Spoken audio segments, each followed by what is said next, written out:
Bismillahirrahmanirrahim. This is Muhammad Bizarur Rahman, lecturer in English. Today I will take a class on the unforgettable history, Unit 1, Lesson 1. Okay, let's start our class. The unforgettable history, Unit 1, Lesson 1. Subject English first paper, class HSC or Alim. This is the speech of Bangabandhu Sheikh Mujibur Rahman in 1971 on 7th March. We know about this speech. It is a remarkable speech. Okay, today's speech is this unforgettable history or this speech of Bangabandhu Sheikh Mujibur Rahman. At first I will read the passage, then next you have to answer multiple choice, 5 multiple choice and 5 question answer. I have underlined hard word in this passage and I have given the meaning of this hard word. প্রথমে তোমাদেরকে প্যাসেজটি পড়তে হবে এবং প্যাসেজটি থেকে খুঁজতে হবে কোন শব্দগুলো তোমাদের কঠিন মনে হচ্ছে। যে শব্দগুলো কঠিন মনে হবে সেগুলোকে আন্ডারলাইন করবে। তো আমি এই কাজটি করেছি। প্রথমে যে শব্দগুলো তোমাদের কাছে কঠিন মনে হবে সেই শব্দগুলোকে আমি রেড আন্ডারলাইন করেছি এবং পাশে ব্র্যাকেটে সেগুলোর অর্থ দিয়ে দিয়েছি, ইংলিশে অর্থ দিয়ে দিয়েছি যাতে তোমাদের বুঝতে সুবিধা হয়। ওকে, আমি প্যাসেজটি পড়ছি প্রথমে।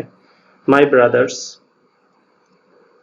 বঙ্গবন্ধু শেখ মুজিবুর রহমান তার বক্তব্যে বলতেছেন, প্রথমেই বলতেছেন মাই ব্রাদার্স, আমার ভাইয়েরা, আই স্ট্যান্ড, আমি দাঁড়িয়েছি, বিফোর ইউ।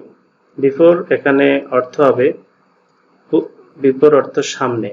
আই স্ট্যান্ড, আমি দাঁড়িয়েছি, বিফোর ইউ, আপনাদের সামনে দাঁড়িয়েছি, টুডে, আজ আমি আপনাদের সামনে দাঁড়িয়েছি, with a heart overflowing with grief. With a heart overflowing with grief, এখানে অর্থ করার সময় এটুকু অর্থ করার সময় গ্রিফ, গ্রিফ অর্থটা প্রথমে অর্থ করতে হবে দুঃখ, আর ওভারফ্লোয়িং অর্থ হলো ভারাক্রান্ত। দুঃখ ভারাক্রান্ত এক হৃদয় নিয়ে আমি আপনাদের সামনে দাঁড়িয়েছি। You are fully aware, you are fully aware, আপনারা পুরোপুরি, ফুললি অ্যাওয়ার, অ্যাওয়ার অর্থ হলো অবগত, আপনারা পুরোপুরি অবগত অব দ্য ইভেন্টস, এই ঘটনাবলী সম্পর্কে আপনারা পুরোপুরি অবগত, that are going on, that are going on, যেগুলো চলছে।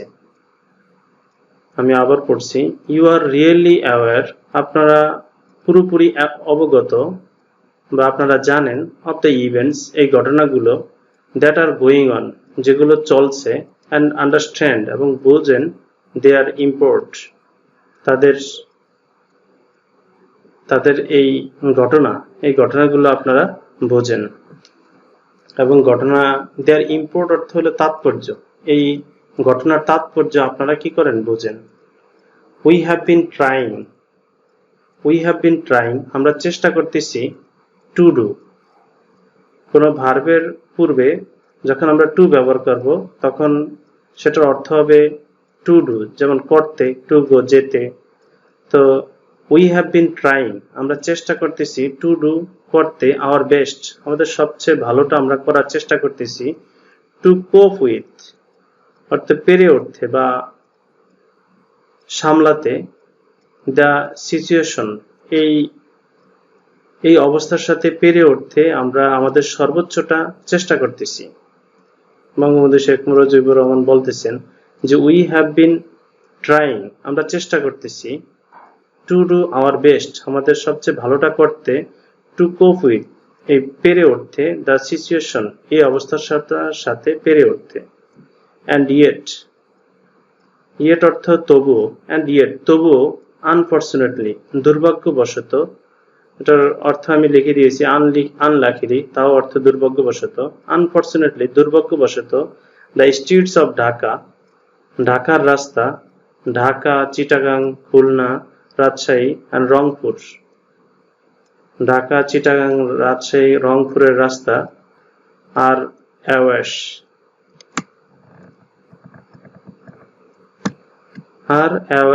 With blood of our brothers, আমাদের ভাইদের রক্তে ভেসে গেছে। তো ঢাকা, চিটাগাং, খুলনা, রাজশাহী অ্যান্ড রংপুর আর awash with blood of our brothers, আমাদের ভাইদের রক্তে রঞ্জিত হয়ে গেছে, রক্তে ভেসে গেছে। দ্য পিপল অফ বেঙ্গল, বাংলার মানুষ, now want to be free, বাংলার মানুষ এখন ওয়ান্ট চায়, টু বি ফ্রি, বাংলার মানুষ মুক্ত হতে চায়, মুক্তি পেতে চায়। দ্য পিপল অফ বেঙ্গল, বাংলার মানুষ, নাও ওয়ান্ট টু লিভ, বাংলার মানুষ এখন বেঁচে থাকতে চায়।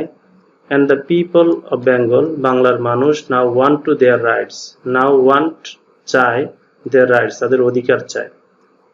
আমি আবার বলছি, বঙ্গবন্ধুর এক ভাষণে, বঙ্গবন্ধু শেখ মুজিবুর রহমানের এক ভাষণে তিনি বলেন, এক পর্যায়ে বলেন, দ্য পিপল অফ বেঙ্গল, বাংলার মানুষ, now want to be free, মুক্ত হতে চায়। দ্য পিপল অফ বেঙ্গল, বাংলার মানুষ, নাও ওয়ান্ট টু লিভ, বেঁচে থাকতে চায়। And the people of Bengal, বাংলার মানুষ, now want to their rights, তাদের অধিকার চায়।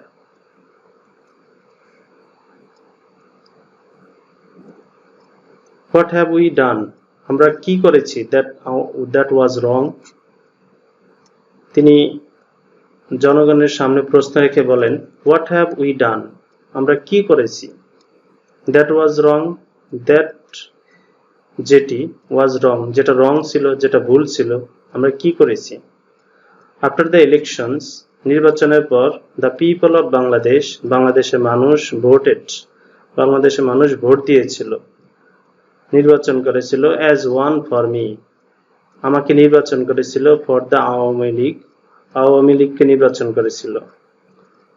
আমি আবার বলছি, আফটার দ্য ইলেকশনস, নির্বাচনের পর, দ্য পিপল অফ বাংলাদেশ, বাংলাদেশের মানুষ ভোটেড, ভোট দিয়েছিল, অ্যাজ ওয়ান ফর মি, আমাকে ভোট দিয়েছিল, আমার পক্ষে ভোট দিয়েছিল, ফর দ্য আওয়ামী লীগ, আওয়ামী লীগের জন্য। We were to sit in the national assembly, we were to sit, আমরা বসবো, উই ওয়ার টু সিট, আমরা বসবো, ইন দ্য ন্যাশনাল অ্যাসেম্বলি, জাতীয় সম্মেলনে বসবো, ড্রাফট এ কনস্টিটিউশন, একটা ড্রাফট অর্থ হলো খসড়া করব বা তৈরি করব, এ কনস্টিটিউশন একটা সংবিধান তৈরি করব, ফর আওয়ারসেলফ, আমাদের নিজেদের জন্য, দেয়ার, সেখানে আমরা আমাদের নিজেদের জন্য একটা সংবিধান তৈরি করব, and build our country, build এবং তৈরি করব, আওয়ার কান্ট্রি, আমাদের দেশকে তৈরি করব। The people of this land, এই দেশের মানুষ, দিস ল্যান্ড দিয়ে এখানে বোঝানো হয়েছে এই দেশের মানুষ, would thereby get economic, political and cultural freedom. তিনি আবার বলেন, the people of this land, এই দেশের মানুষ, উড দেয়ার বাই গেট, পাবে, উড দেয়ার বাই গেট, পাবে, economic, political and cultural freedom, অর্থনৈতিক, রাজনৈতিক এবং সাংস্কৃতিক স্বাধীনতা পাবে। সংবিধান পাবে, অর্থনৈতিক স্বাধীনতা পাবে, রাজনৈতিক স্বাধীনতা পাবে এবং সাংস্কৃতিক স্বাধীনতা পাবে। But it is with regret, কিন্তু এটা দুঃখের বিষয়, that I have to report,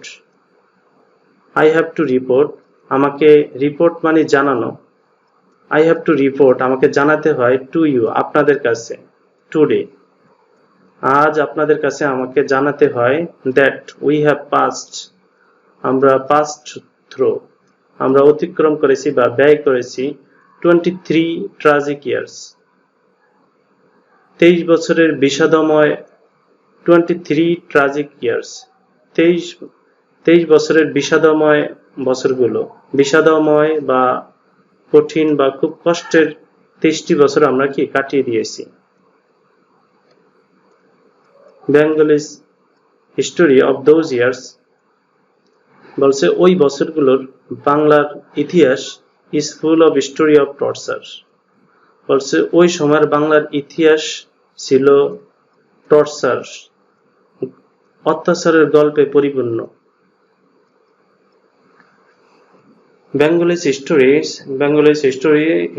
of those years ওই বছরগুলোর বাংলার ইতিহাস is full of stories পরিপূর্ণ of torture অত্যাচারের গল্পে পরিপূর্ণ inflicted যেটা দেওয়া হয়েছিল on our people আমাদের জনগণের উপরে যেটা দেওয়া হয়েছিল বা আরোপ করা হয়েছিল of bloodshed রক্ত জড়িয়েছিল by them repeatedly তাদের দ্বারা বারবার repeatedly অর্থ হলো বারবার রক্ত ঝরানো হয়েছিল 23 years of history of men and women in Ajuni বলছে 23 years এই 23 বছরের ইতিহাস of men and women এই পুরুষ মহিলাদের ইতিহাস হলো in Ajuni দুঃখের ইতিহাস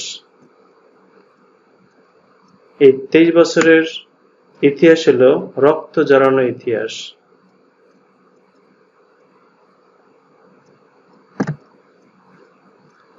The history of Bengal বাংলার ইতিহাস is the history of a people বাংলার ইতিহাস মানুষের ইতিহাস who have repeatedly made their highway crimson with their blood The history of Bengal বাংলার ইতিহাস is the history of a people বলছে বাংলার ইতিহাস হলো মানুষের ইতিহাস who যারা have repeatedly made যারা বারবার repeatedly অর্থ হলো বারবার made their highway তাদের রাস্তা ক্রিমসন অর্থ হলো রঞ্জিত করেছে with their blood তাদের রক্ত দ্বারা রঞ্জিত করেছে রক্ত দ্বারা রঞ্জিত করা হয়েছে we shed blood আমরা রক্ত ঝরিয়েছিলাম we shed আমরা ঝরিয়েছিলাম blood রক্ত ঝরিয়েছিলাম in 1952 সালে আমরা রক্ত ঝরিয়েছিলাম even though এমনকি we were the victors আমরা বিজয়ী ছিলাম in the elections of 1954 1954 সালে ইলেকশনে আমরা বিজয়ী ছিলাম we could not form আমরা গঠন করতে পারিনি a government then আমরা তখন একটি সরকার গঠন করতে পারিনি in 1958 সালে আইয়ুব খান ঘোষণা করেছিল মার্শাল ল সামরিক আইন জারি করেছিল মার্শাল ল অর্থ হলো সামরিক আইন জারি করেছিল টু এনস্লেভ দাস বানিয়ে রাখতে আমাদেরকে চাকর বানিয়ে রাখতে ফর দ্য নেক্সট 10 ইয়ার পরবর্তী 10 বছর আমাদেরকে চাকর বানিয়ে রাখতে আইয়ুব খান মার্শাল ল ঘোষণা করেছিল বা সামরিক আইন জারি করেছিল in 1966 সালে when he launched the 6 point movement যখন আমরা ঘোষণা করলাম বা শুরু করলাম 6 দফা আন্দোলন শুরু করলাম our boys were shot আমার লোকদেরকে গুলি করে মারা হয়েছিল on 7 জুন 7 তারিখে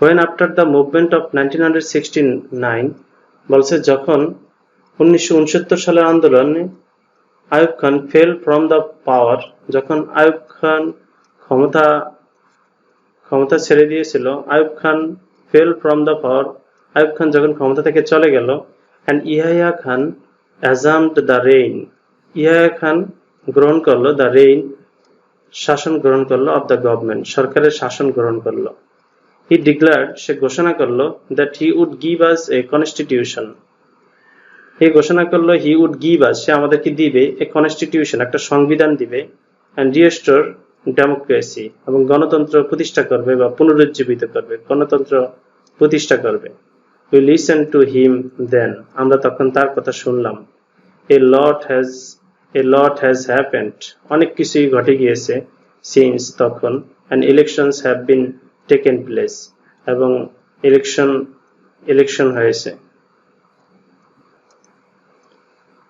আমি তোমাদের জন্য 5টি মাল্টিপল চয়েস কোশ্চেন দিয়েছি সেখানে এ নাম্বার কোশ্চেনে আছে যে what is the closest meaning of the word deplorable, সবচেয়ে কাছাকাছি অর্থ কি of the word deplorable. Deplorable মানে অসহনীয়, অসহ্যকর। এক নম্বরে পিটিএবল, দয়াময়, এটা তো হতে পারে না। এক্সিলেন্ট, চমৎকার। প্রেইজ ওয়ার্দি, প্রশংসনীয়। ডিজাস্টার্স অর্থ যেটাকে বলে অসহনীয় বা দুর্যোগ বা খুব খারাপ। তাহলে তোমরা বুঝতে পারতেছো যে কোনটা হবে, 4 নম্বরটাই হবে ডিজাস্টার্স। দ্বিতীয় নম্বর কোশ্চেনে Bengal's history, Bengal's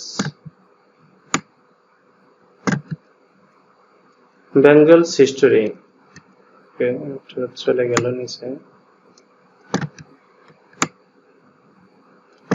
Bengal's history, বাংলার ইতিহাস অফ 23 ইয়ার্স, 23 বছরের বাংলার ইতিহাস ইজ ফুল অফ, কিসে পরিপূর্ণ? এই যে 23 বছরের বাংলার ইতিহাসটা কিসে পরিপূর্ণ? অপারেশন, অত্যাচারে পরিপূর্ণ। হিউমিলিয়েশন, তাও অত্যাচারের মতো। বিষাদাগারে পরিপূর্ণ, নাকি ডিপ্রাইভেশন অর্থ বঞ্চনায় পরিপূর্ণ? All of the above answers, সবগুলোই উত্তর হবে। তো এখানে যেহেতু অত্যাচার, হিউমিলিয়েশন, বিষাদাগার, ডিপ্রাইভেশন, বঞ্চনা, তো সবগুলোই যেহেতু বাঙালিদের উপরে প্রয়োগ করা হয়েছে, তো এখানে সবগুলোর উত্তর হবে অল অফ দ্য অ্যাবভ, 4 নম্বরটা অ্যান্সার হবে। সি নম্বরে দ্য পিপল অফ বেঙ্গল, বাংলার মানুষ now want to be free, বাংলার মানুষ এখন মুক্তি চায়। The people of Bengal now want to live, বাংলার মানুষ বেঁচে থাকতে, বাঁচতে চায়। And the people of Bengal now want to their right, বাংলার মানুষ এখন তাদের অধিকার চায়। হোয়াট ডাজ ইট মিন, এটাতে কি বোঝানো হয়? তো এক নম্বরে পিপল ওয়ান্ট ইন্ডিপেন্ডেন্স, মানুষ স্বাধীনতা চায়। পিপল ওয়ান্ট টু সার্ভাইভ, মানুষ টিকে থাকতে চায়, বাঁচতে চায়। People want to have their right, people তাদের অধিকার চায়। এখানে 3টা উত্তরই কারেক্ট, সুতরাং 4 নম্বর উত্তরটা হবে all of the above answers. তারপরে ডি নম্বরে why did we shed blood, আমরা কেন রক্ত জড়িয়েছিলাম? ইন 1952, 1952 সালে আমরা কেন রক্ত জড়িয়েছিলাম? ফর লিবারেশন, স্বাধীনতার জন্য। ফর ল্যাঙ্গুয়েজ মুভমেন্ট, ভাষা আন্দোলনের জন্য। For the rains of the government প্রতিষ্ঠা করার জন্য। টু গেইন ইন্টারন্যাশনাল রিকগনিশন, নাকি আন্তর্জাতিক স্বীকৃতির জন্য, স্বীকৃতি অর্জন করতে। তো আমরা জানি যে 1952 সালে আমাদের ভাষা আন্দোলন হয়েছিল, তো এটা 2 নম্বর অ্যান্সার হবে ফর ল্যাঙ্গুয়েজ মুভমেন্ট, ভাষা আন্দোলনের জন্য। ই নম্বরে the word crimson, crimson refers to, crimson দিয়ে কি বোঝায়? রেফার্স অর্থ হলো কি বোঝানো হয় বা এটার অর্থটা কি? ব্লাড শট অর্থ রক্ত জড়ানো। ব্ল্যাক কালো। সামথিং ভেরি স্মুথ বলছে কিছু যেটা অনেক কোমল। ফ্লাওয়ার্স ফুল। তো অবশ্যই আমরা জানি, যেহেতু আমরা ইতিমধ্যে প্যাসেজে পড়েছি, এটা ক্রিমসন অর্থ ব্লাড শট অর্থ রক্ত জড়ানো। ওকে, তো আমি তোমাদের জন্য তবু উত্তরগুলো যদিও বলেছি, তারপর উত্তরগুলো আমি এখানে দিয়ে দিয়েছি। তোমরা এখান থেকে প্রথমে নিজেরা দেখবে, তারপরে চেষ্টা করবে, অবশেষে উত্তরগুলো মিলিয়ে নিবে। ওকে, আমরা কোশ্চেন আনসারে আসি।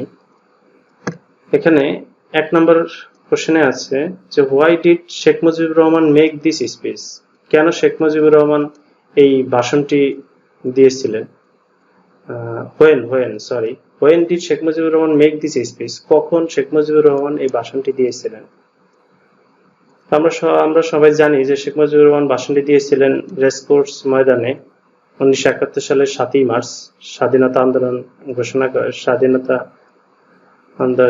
আন্দোলনের ঘোষণা দিয়েছিলেন 7ই মার্চে রেসকোর্স ময়দানে স্বাধীনতার ঘোষণা দিয়েছিলেন। তো Sheikh Mujibur Rahman made this speech on 7th March 1971, 1971 সালে 7ই মার্চ ভাষণ দিয়েছিলেন। 2 নম্বরে what is unforgettable history and why, এই অভুলনীয় ইতিহাসটি কি এবং কেন? তো আমরা জানি এটা হলো ইন্ডিপেন্ডেন্স অফ বাংলাদেশ, বাংলাদেশের ইতিহাস। ইন্ডিপেন্ডেন্স অফ বাংলাদেশ, বাংলাদেশের ইতিহাস ইজ আনফরগেটেবল হিস্ট্রি। বাংলাদেশের ইতিহাসটাই, বাংলাদেশের স্বাধীনতাটাই হলো এই আনফরগেটেবল হিস্টোরি, অভুলনীয় ইতিহাস। Because the people of Bangladesh, কারণ বাংলাদেশের মানুষ স্যাক্রিফাইস, উৎসর্গ করেছিল এ লট, অনেক কিছু উৎসর্গ করেছিল টু অ্যাচিভ ইন্ডিপেন্ডেন্স, এই স্বাধীনতা অর্জন করতে তারা অনেক কিছুই উৎসর্গ করেছিল। 3 নম্বরে, when and why was the 6 point movement launched?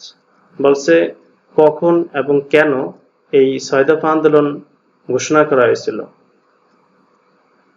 Bangabandhu wanted more social, political and economical right. Bangabandhu চেয়েছিলেন আরো বেশি সামাজিক, রাজনৈতিক এবং অর্থনৈতিক অধিকার চেয়েছিলেন ফর হিজ পিপল, তার মানুষের জন্য, বাই হিজ 6 পয়েন্ট ডিমান্ড, তার এই 6 দফা আন্দোলনের মাধ্যমে, 6 দফা দাবির মাধ্যমে ইন 1966 সালে। তারপরে 4 number question, why did Bangabandhu meet president Yahya Khan? Bangabandhu কেন প্রেসিডেন্ট ইয়াহিয়া খানের সাথে সাক্ষাৎ করেছিলেন? তো Bangabandhu met president Yahya Khan to make a request. Bangabandhu সাক্ষাৎ করেছিলেন প্রেসিডেন্ট ইয়াহিয়া খানের সাথে টু মেক এ রিকোয়েস্ট, একটা অনুরোধ করতে, টু হোল্ড, যাতে সে আয়োজন করে, টু হোল্ড আয়োজন করতে, the session of the national assembly, জাতীয় সম্মেলনের সেশনটি আয়োজন করতে, অন 15 জানুয়ারি, 15 জানুয়ারিতে আয়োজন করতে। And last question, why did President Ayub Khan declare martial law? কেন আইয়ুব খান মার্শাল ল ঘোষণা করেছিলেন? Ayub Khan declared martial law to enslave us, আমাদেরকে দাস বানিয়ে রাখতে চেয়েছিল for 10 years, for next 10 years, পরবর্তী 10 বছর আমাদেরকে দাস বানিয়ে রাখার জন্য সে এই মার্শাল ল ঘোষণা করেছিলেন। তো আমি প্রথমে কোশ্চেনগুলো বলছি, তারপরে সাথে সাথে কোশ্চেনের অ্যান্সারগুলো বলেছি, এবং কোশ্চেনের অ্যান্সারগুলো একেবারে শেষে দিয়েছি। তোমরা কোশ্চেনগুলো প্রথমে চেষ্টা করবা, তারপরে প্যাসেজটি পড়ার পরে কোশ্চেনগুলো চেষ্টা করবে অ্যান্সার করার, তারপরে অ্যান্সারগুলো শেষে নিচ থেকে দেখে নিবে এবং অ্যান্সারগুলো আয়ত্ত করার চেষ্টা করবে। আশা করি সবাই ক্লাসটি বুঝছো এবং নিয়মিত ক্লাসগুলো করবা এবং নিয়মিত তোমাদের টেক্সট বই এবং পাঠ্য বইয়ের সাথে নিজেদেরকে সংযোগ রাখবা। এবার ওকে, থ্যাংক ইউ সবাইকে, আল্লাহ হাফেজ, ধন্যবাদ সবাইকে।